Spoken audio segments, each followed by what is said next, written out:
वफाकी हुकूमत ने सोने की दरामद और बरामद पर आयद पाबंदी खत्म कर दी। काबीना की मंजूरी के बाद वजारत तिजारत ने सोने की दरामद और बरामद पर आयद पाबंदी खत्म करने का नोटिफिकेशन जारी कर दिया।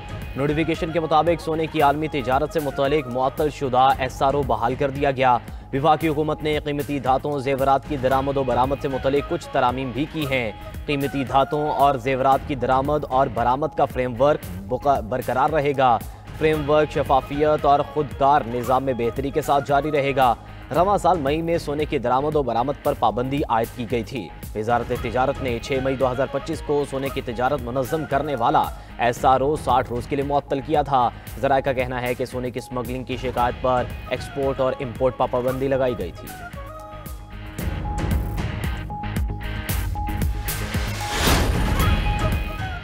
रेलवे का निज़ाम किसी भी मुल्क की मईशत और मवासिलात के हवाले से रीढ़ की हड्डी की हैसियत रखता है। वज़ीर-ए-आज़म शहबाज शरीफ की ज़ेर सदारत पाकिस्तान रेलवेज़ के अमूर पर अहम इजलास। रेलवे हुकाम की वज़ीर-ए-आज़म को रेलवे की बेहतरी के लिए किए गए इक़दामात पर ब्रीफिंग। वज़ीर-ए-आज़म की पाकिस्तान रेलवे के मंसूबों के हवाले से बैनुल-अक़वामी मयार की कानूनी और मुआशी माहिरीन की खिदमत हासिल करने की हिदायत। कहा कि रेलवे निज़ाम की बहाली की तरफ उठाए जाने वाले इक़दामात लायक तहसीन हैं।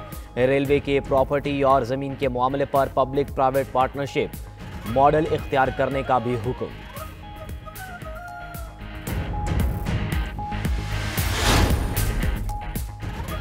IMF का सप्लीमेंट्री ग्रांट पर वफाकी हुकूमत के इख्तियारात महदूद करने का मुतालबा तस्लीम। पाकिस्तान और IMF के दरमियान 10 रोज़ा टेक्निकल बातचीत मुकम्मल हो गई। ज़राए वज़ारत ख़ज़ाना के मुताबिक पाकिस्तान ने गुज़िश्ता 10 साल के सप्लीमेंट्री ग्रांट्स के स्पेशल ऑडिट का मुतालबा मान लिया। Public finance management budget process में तब्दीली के लिए दिए गए अहदाफ पर मुशावरत की गई। पब्लिक फाइनेंस मैनेजमेंट के डिजिटलाइज मास्टर प्लान की निगरानी की जाएगी। सप्लीमेंट्री ग्रांट्स के मैकेनिज्म और शफाफियत के लिए ऑडिटर जनरल ऑडिट करेगा। आइंदा बजट से कबल पब्लिक फाइनेंस मैनेजमेंट एक्ट में भी कुछ तरामीम पर भी इत्तफाक। IMF का तकनीकी मिशन पाकिस्तान बजट प्रोसेस के लिए अहदाफ पर अमल दरामद जायजे के लिए 11 नवंबर को पाकिस्तान पहुंचा था। वज़ीर ख़ारजा इसहाक डार का दौरा ब्रसल्स, आलमी रहनुमाओं से मुलाकातें जारी। इसहाक डार की क्रोएशियन के वज़ीर ख़ारजा से मुलाकात, सियासी और मुआशी ताउन बढ़ाने पर इत्तफाक। तर्जुमान दफ्तर ख़ारजा के मुताबिक वज़ीर ख़ारजा इसहाक डार सिंगापुर के हम मनसब और बांग्लादेशी सफ़ीर से भी मिले। तीनों रहनुमाओं का मुस्बत मुकालमा जारी रखने पर इत्तफाक। मुलाकात में इलाक़ाई और आलमी अमूर पर भी तबादला ख्याल।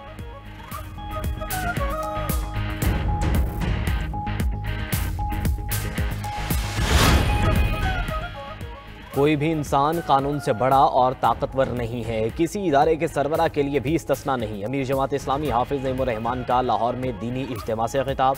कहा कि निज़ाम की तब्दीली तक जिदोजहद जारी रहेगी। किसी जागीरदार या सरमायाकार का निज़ाम नहीं चलेगा। मुश्किलात के बावजूद इनकलाब का रास्ता नहीं रोका जा सकता। अगर कोई ताकत या फॉर्म 47 के जरिए कब्जा करेगा तो फिर मुज़ाहमत होगी। अगर दाएं बाएं ATM होंगे तो निज़ाम नहीं बदलेगा। पुरअमन तरीके से निज़ाम की तब्दीली का शऊर बेदार करेंगे।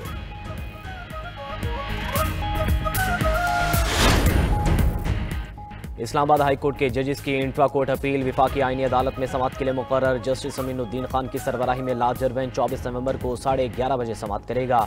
सुप्रीम कोर्ट के 5 रुकनी बेंच ने इस्लामाबाद में जजेस का तबादला दुरुस्त करार दिया था। दूसरी जानिब इस्लामाबाद हाई कोर्ट के जजेस ने 27वीं आईनी तरमीम के खिलाफ आईनी अदालत से रुजू कर लिया। जजेस ने अपील आईनी अदालत में मुकर्रर करने के खिलाफ दरख्वास्त दायर की थी। दरख्वास्त में अपील सुप्रीम कोर्ट वापस भिजवाने की इस्तदा की गई।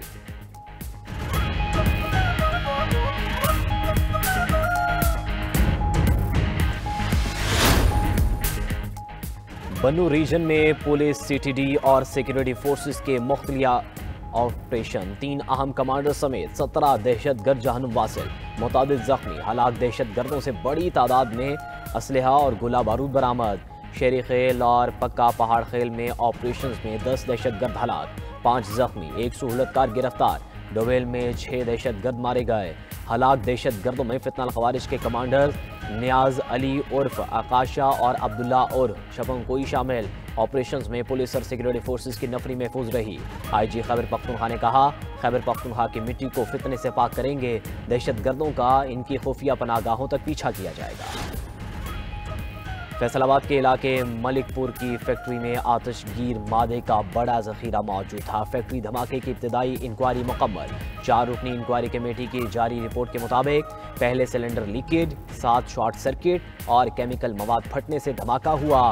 बेएहतियाती और गैर तरबियत याफ्ता स्टाफ की वजह से इतना बड़ा सानहा पेश आया। फैक्ट्री में मुख्तलिफ नौइयत के केमिकल्स का इस्तेमाल किया जाता था। धमाके से करीबी घरों और इमारतों को भी नुकसान पहुंचा। दूसरी जानिब फैसलाबाद फैक्ट्री धमाके में जाँ बहक अफराद की तादाद 21 हो गई। फैक्ट्री धमाके की सीसीटीवी फुटेज भी सामने आ गई। फुटेज में दरो दीवार लरसते और खिड़कियां दरवाजे टूटते देखा जा सकता है। अमेरिकी सदर ने फिर पाक भारत जंग रुकवाने का तस्करा कर दिया। कहा, पाकिस्तान और भारत समेत अमन की 8 डील करवाई। मशरिक़ वस्ता में मेरी वजह से अमन कायम है। न्यूयॉर्क के नौमंतखब मेयर ज़ोहरान ममदानी की अमेरिकी सदर डोनाल्ड ट्रंप से व्हाइट हाउस में मुलाकात। मुश्तरका अमूर पर तबादला ख्याल। अमेरिकी सदर की मेयर मुंतखब होने पर ज़ोहरान ममदानी को मुबारकबाद। न्यूयॉर्क की तरक्की के लिए हर मुमकिन ताउन का ऐलान। कहा, ज़ोहरान ममदानी से मुतल्लिक़ उनकी राय तब्दील हुई है। वक्त के साथ चीज़ें बदलती रहती हैं। उम्मीद है ममदानी अच्छा काम करेंगे और कुछ कदामत पसंदों को हैरान कर देंगे। ममदानी नेतन्याहू को गिरफ्तार करेंगे या नहीं, इस पर बात नहीं हुई। यूक्रेनी सदर ज़ेलेंस्की को जंग के खात्मे के लिए अमरीकी हिमायत याफ्ता अमन मंसूबा मंजूर करना होगा। गजा में अमन के लिए हमास को गैर मुसल्लह होना चाहिए। 6 और 7 मई की रात पाकिस्तान ने भारतीय राफेल तैयारे मार गिराए थे। अमेरिका के बाद फ्रांसीसी कमांडर ने भी पाक भारत जंग में भारतीय शिकस्त की तस्दीक कर दी।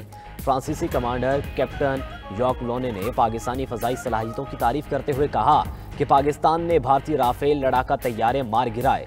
खराबी राफेल तैयारों में नहीं, भारतीय पायलट्स में थी। भारतीय फ़ज़ाइया के राफेल तैयारे पाकिस्तान के मजबूत दिफा और मौसर हिकमत अमली की वजह से तबाह हुए।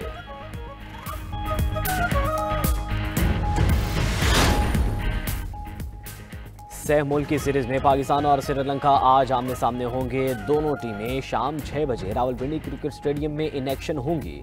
दूसरी जानिब जिम्बाब्वे टीम के खिलाड़ियों की इस्लामाबाद में शॉपिंग, यादगार अशिया खरीदी। मेहमान खिलाड़ियों ने रवायती खानों का भी खूब लुत्फ उठाया। खिलाड़ी घूमने फिरने और शॉपिंग से खूब महसूस हुए। मेहमान नवाजी को भरपूर सराहा।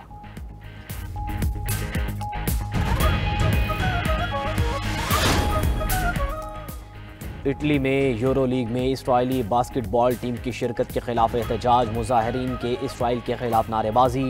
इसराइल को बैनुल अक़वामी खेल सीरीज से निकालने का मुतालबा। मुजाहिरीन और पुलिस के दरमियान झड़पें भी हुई।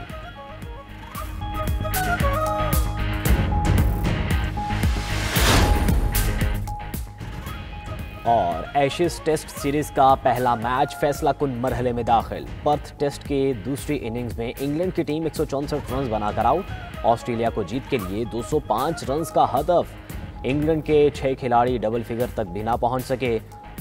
शॉर्ट बॉल के 4 शिकार मिचेल स्टार्क और बेडन डेकेट के 3-3 विकेटें हासिल की। हदफ के ताक़ुब में ऑस्ट्रेलिया की पूरे एतमाद बैटिंग जारी।